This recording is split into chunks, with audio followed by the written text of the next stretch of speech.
Hi guys, and welcome to our video for today, the 19th of August 2026. So we're going to be analyzing the stock Tenon, T-N-O-N. This one's called Tenon Medical Incorporated. So we alerted this one in the Discord last night, 7 minutes past 9 UK time, which is 7 minutes past 4 Eastern time, just for the start of after hours. Entered around 7.7, nice 10% move. And yeah, my trade review is also available there to figure out how you can take trades like that by yourself, and also yeah, just understand how I did it as well. So okay, we're going to be looking at a 5-minute time frame for day trading setups. Then we're going to be looking at a 4-hour time frame to see what we need to hold the stock overnight for holding it into tomorrow for Wednesday. Sorry, into Thursday. It's Wednesday today, and then we're going to be looking at the daily time frame to see if we can swing this potentially into Friday and potentially Monday, Tuesday next week. So let's make a start then. So I've got X hours data turned on here, and I see a really obvious setup right now against this 12.3 resistance. So all my resistances are from the daily time frame, and I draw a negative trend line like that to show it's a resistance, just temporary resistance.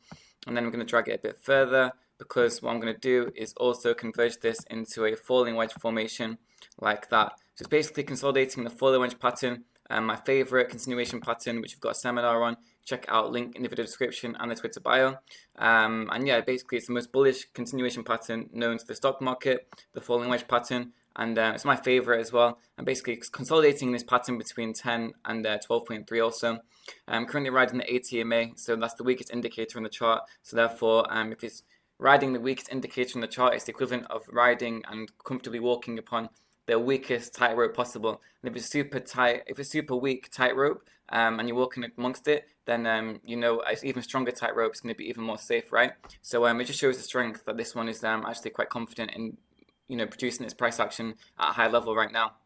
So yeah, I mean, for a day trade anyway, you'll be watching this over 12.3. A 1 minute candle close over 12.3, or a 2-3% push over 12.3 should see it continue at least 10% for a day trade. And I'd make sure once I enter, I'd have a 10% stop loss as well, to keep at least an even risk to reward, or almost an even risk to reward. You don't want your stop loss to outweigh your first target.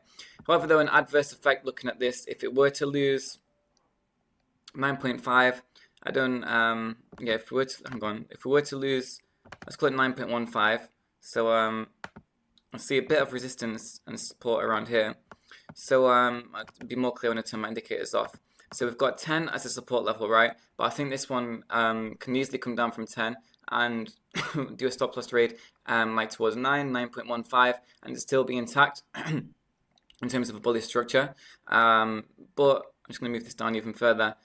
I'm going to call it 8.6, guys. So if we were to lose 8.6, it basically loses all, you know, minor support. It's lost its major support if it loses 10, and then there's some minor support where it can get picked back up at 8.6. And when we turn indicators on, if we were to lose 8.6, definitely coming down to 7.7 for the next horizontal support retest, and also a golden cross retest, 200 EMA and 200 MA around here. This sort of complements 7.5 to 7.7 around there. And yeah, if we were to lose 8.6, coming down to 7.7, and from where we are right now, you know, that's a 25% drop to 8.6, then like a 35% drop to the next support level. So if we lose 8.6, I'd consider this stock to be done for a day trade, holding it overnight, swing trade, etc. Just beneath 8.6 to take it off the watch list, and then maybe if we re-break 10, I can look to re-enter and then re-add it to my watch list, etc. But beneath 8.6, because this short-term complements of support here, if it fails again to use it as support, I'd believe it's coming down to 7.7. And if it comes to 7.7, that's such a big drop from the peak. That's around 40%, you know, 35 to 40% coming into these 200 moving averages just here for the golden cross retest. And yeah, it's just too big of a drop, guys, and the structure would be a bit ruined. So yeah, beneath 8.6, wouldn't want to be in this, and above 12.3, it looks really good for a day trade. So write that down. So again, beneath 8.6, don't want to be in it. And for a day trade above 12.3 with a 1 minute candle close above, green candle close, or a 2-3% push above, it should run at least 10%, which is good. Volume in this is really good as well. So we caught this in after hours, like I said, and we had it in a free stream. And I knew this one was going to hit 10 in the after hours as well, which it did carry on up to. So the 4-hour looks really good, basically using the 200s exponential moving average as a support now, and using $10 now, flip resistance to support now. Looks really good, and basically just consolidating and squeezing between 10 and 12.3 on this 4-hour candle. Basically just doing this essentially, just through one candle. And once we get a 4-hour candle close, green candle close over 12.3, we should carry up towards the next resistance towards 15.5. So we need a 4-hour green candle close over 12.3. By end of today or end of tomorrow, 4 p.m. Eastern time, to carry up towards the next resistance of 15.5. And I just I'd have this as just in one trade itself, you know. I'd just enter with a 4-hour green candle close over 12.3, and then look to sell some around for a 20. I'll call it 20% first target from entry, guys. On this one, just sell 90% and leave the rest to run for a short-term swing trade. So looks good. I'd only hold this overnight with a 4-hour green candle close over 12.3.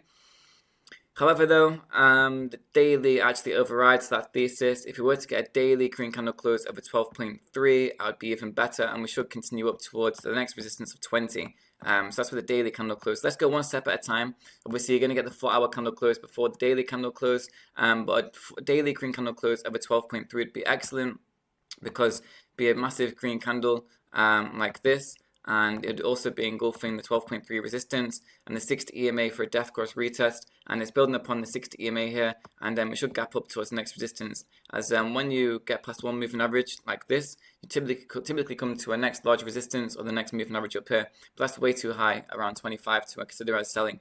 To be honest, you know, we started at around 5 yesterday, so yeah, daily green candle close over 12.3 would see us continue towards 20 on this one, and that would be around a plus 50% move from entry for an excellent swing trade on that. So yeah, let's focus on the 4-hour green candle close over 12.3, then see if we get a daily green candle close over 12.3 at the end of today or end of tomorrow, and then yeah, let's and if we get the 4-hour but not the daily candle close over 12.3, we sell at 15.5 and a 20% target. But if we then get the confirmation extra from the daily candle, then if we get a daily candle close over 12.3 or whatever it is, yeah, 12.3, then we should continue up to 20 on this one. For around, what was it again? Just let me double check. Yeah, 40, 50, 45, 50% first target. Looks really good. And obviously for those swing trades, you know, for the 4-hour swing trade and the daily swing trade, so again, like 20% and 45 to 50%. Just make sure your stop loss matches, guys.